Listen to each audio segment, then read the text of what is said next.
Kawan, ya kawan, terima kasih sudah sampai di titik ini. Kita telah belajar bahwa Satria, sosok Satria ini bukanlah milik masa lalu, tetapi ia adalah jalan berikut. Dunia boleh saja berubah, tetapi manusia akan diuji dengan hal yang sama. Kita tidak kekurangan orang-orang yang memiliki logika yang terstruktur.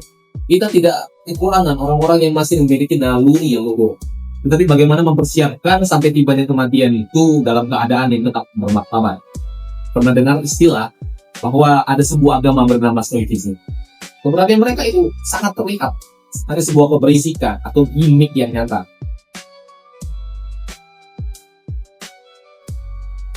Assalamualaikum kawan. Kita mulai video ini.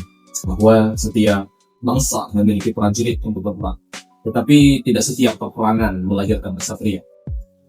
Prajurit berperang karena perintah, sedangkan kesatria berperang karena keyakinannya. Prajurit mengabdi kepada sebuah kekuasaan, sedangkan kesatria mengabdi kepada sebuah nilai. Dan ketika perang usai, prajurit berhenti bertempur, sedangkan kesatria tetap berjuang. Karena baginya, kesatria, pertempuran itu bukan hanya mengenai tanah, darah, dan besi, tapi mengenai dirinya sendiri. So let's jeda sejenak. Ada 5 nilai kesatria dari 5 bangsa berbeda. Yang dalam video ini, saya akan coba strukturkan. Ada kemudian dapat bermakna setelah kalian menonton video ini, kalian akan merasakan apa. So, stay tune, kita masuk ke makna. Siapa yang tidak ingin menjadi seorang kesatria? Gagah, disegani, dan tak takut mati. Tapi seringkali bentuk keberanian dan yel-yel tak takut mati itu hanya berdiri di atas simbol kesucian yang hampa. Tidak dengan struktur yang jelas, tidak pula dengan alasan yang kuat mengapa. Bahan bakarnya tidak lain hanyalah semangat yang membara. Ada perbedaan antara kesatria dan pengikut fanatik kawan, yaitu kebijaksanaan logika dalam berpikir dan Roma memimpin, yaitu Virtus. Tulisan di prasasti dan juga ukiran di batu menjadi saksi bahwa kata Virtus yang seringkali disandingkan dengan kata honor ini menjadi jejak kuat sebagai fondasi di awal res publica. Ya, res publica adalah nilai untuk urusan kemaslahatan bersama. Para kesatria religium ini sangat terkenal dengan pertahanannya yang kokoh, tidak mudah terpecah, tidak mudah dipecah belah dalam berbagai serangan, bahkan saat panglimanya tumbang. Karena mereka telah diajarkan solid melalui nilai Virtus. Dan kuncinya tentunya yang pada logika yang terbentuk karena kebijaksanaan itu lahir dari bagaimana kita peduli terhadap sebuah kepentingan besar, bukan hanya personal di itu sendiri. Siapa yang dapat memungkiri bahwa rasa malu menjadi barang langka di masa modern itu? Banyak sekali yang berlomba untuk tampil berani tanpa waktu kapan harus menunggu. Mulai dari para generasi muda yang menerobos batas demi sensasi, hingga para pencatat korupsi yang masih mampu tersenyum di hadapan rakyatnya sendiri. Rasa malu ini tidak ukuran kawan. Lagi-lagi tak takut mati hanya karena tanpa memiliki rasa malu yang itu hanyalah sebuah kata lain daripada sombong. Dan untuk hal ini kita perlu belajar daripada bangsa Yunani. Mereka memiliki sebuah nilai kesatria yang disebut aides, bermakna rasa malu berbuat hina karena apa yang akan dilihat dan dikenal oleh orang. Rasa malu bukan hanya gejolak emosional, tetapi dia sebuah kendali moral. Para kesatria Yunani tidak hanya melihat soal kematian yang ada di depan mata, mereka lebih siap daripada itu. Tetapi bagaimana mempersiapkan sampai tibanya kematian itu dalam keadaan yang tetap bermartabat. Pernah dengar istilah bahwa ada sebuah agama bernama Stoicism? Ya, itu hanya sebuah pemikiran yang lahir dari rasa malu yang luhur, sehingga seakan-akan mereka adalah bangsa yang memiliki kebaikan yang mana kebaikan itu didapatkan dari benteng-benteng rasa malu itu sendiri. Sehingga keberanian yang tercipta karena tanpa adanya rasa malu itu tidak layak betul-betul. Siapa yang hari ini berani menegakkan peraturan di dalam dunia yang mencintai kekacauan? Ketidakjujuran disebut dengan penincahan, sedangkan manipulasi delivery dengan sekali. Kebenaran tak lagi dicari tetapi ditawar. Banyak yang diam karena takut terbawa arus. Padahal pada titik itulah kekacauan ini mulai semakin ramai, semakin kuat. Bukan karena kedam, tetapi karena kebiasaan. Dan itulah realita yang kawan. Sebelumnya, kita sudah membahas bagaimana sebuah nilai logika dari Virtus dan naluri dari Aidos bangsa Yunani. Kedua nilai tersebut ibaratkan bumi dan matahari yang saling bersender. Tapi mereka butuh jalur orbit untuk dapat saling bekerja, sebagaimana yang kita ketahui. Dan nilai ketiga daripada bangsa Persia ini adalah sebuah nilai kosmos yang mengatur orbit matahari dan bumi. Dan bayangkan, apabila matahari telah terbit dari barat, maka game over, kawan. Bangsa Persia yang saya maksudkan di sini lebih persisnya adalah bangsa Parthia. Mereka menyiapkan pasukan terbaiknya, bukan hanya untuk membela Tuhan ataupun raga, tetapi bagaimana mereka ingin menjaga tatanan kosmos ini.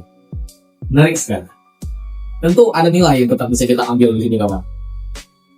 Beberapa pekan lalu telah diperingati Hari Sumpah Pemuda, di mana elemen-elemen yang ada di Nusantara ini bersatu dalam tanah, bangsa, dan bahasa yang sama. Yang kemudian hal itulah yang menjadi tonggak kemerdekaan Indonesia beberapa belas tahun kemudian. Wow. Kita tidak kekurangan orang-orang yang memiliki logika yang terstruktur. Kita tidak kekurangan orang-orang yang masih memiliki naluri yang luhur. Tetapi bagaimana sistem orbit yang dapat menyatukan pergerakan ini yang masih belum terbentuk.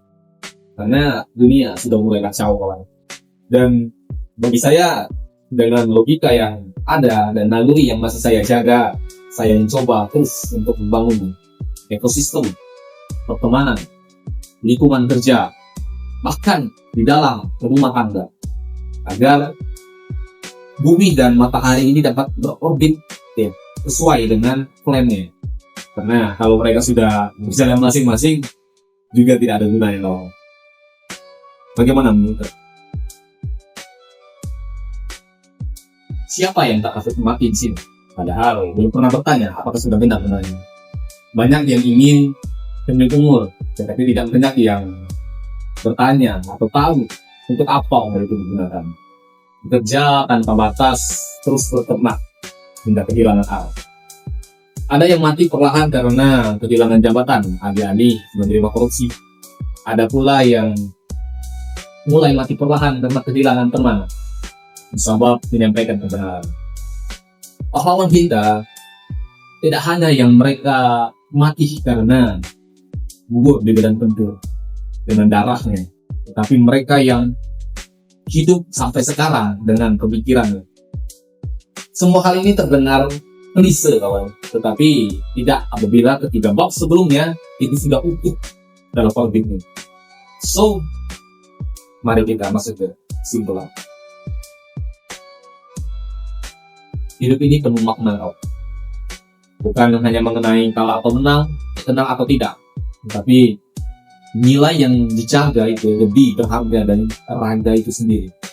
Dan ini nilai yang dimaksud oleh Hagakure dalam prinsip kesatria Jepang, bahwa jalan kematian seorang samurai itu ditentukan oleh kematiannya, bukan karena mereka ingin mati, tetapi karena mereka sudah tahu bahwa mereka sudah benar-benar. Dan prinsip tetangga mereka, dan prinsip dari tetangga mereka, yaitu Bude, menjelaskan bahwa integritas, keselarasan antara pikiran, perasaan, ucapan, dan perbuatan itulah nafas yang harus dijaga sampai mati. Dan tamengnya, bukan hartanya, bukan kekuasaannya. Kawan, terima kasih sudah sampai di titik ini. Kita telah belajar bahwa Satria, sosok Satria ini bukanlah milik masa lalu, tetapi ia adalah jalan berhidup. Dunia boleh saja berubah, tetapi manusia akan diuji dengan hal yang sama. Maka kita untuk terus mempertahankan nilai yang ada. Karena tanpa nilai, keberanian itu hanyalah sebuah keberisikan. Contoh paling mudah, lihatlah obat sport Indonesia. Katakan seperti itu. Saat mereka berani tanpa sebuah nilai yang mereka perjuangkan, keberanian mereka itu sangat terlihat. Hanya sebuah keberisikan atau gimmick yang nyata. Tetapi mereka yang punya nilai yang jelas dan tertanam di dalam naluri mereka, yang mereka susun dalam logika mereka, mereka akan tenang.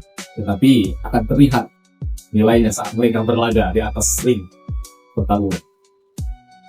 Dan inilah caraku memperingati Hari Pahlawan, bukan dengan seremonial, tetapi dengan sebuah pertanyaan dan keyakinan. Untuk 5 prinsip kesatria yang telah saya bahas, saya yakin saya harus dan akan memilikinya. Tetapi pertanyaan yang berat ini adalah, apakah kita sudah benar-benar hidup? Dan selamat kepada para pahlawan Indonesia. Saya bangga menjadi bagian dari Indonesia. Siap.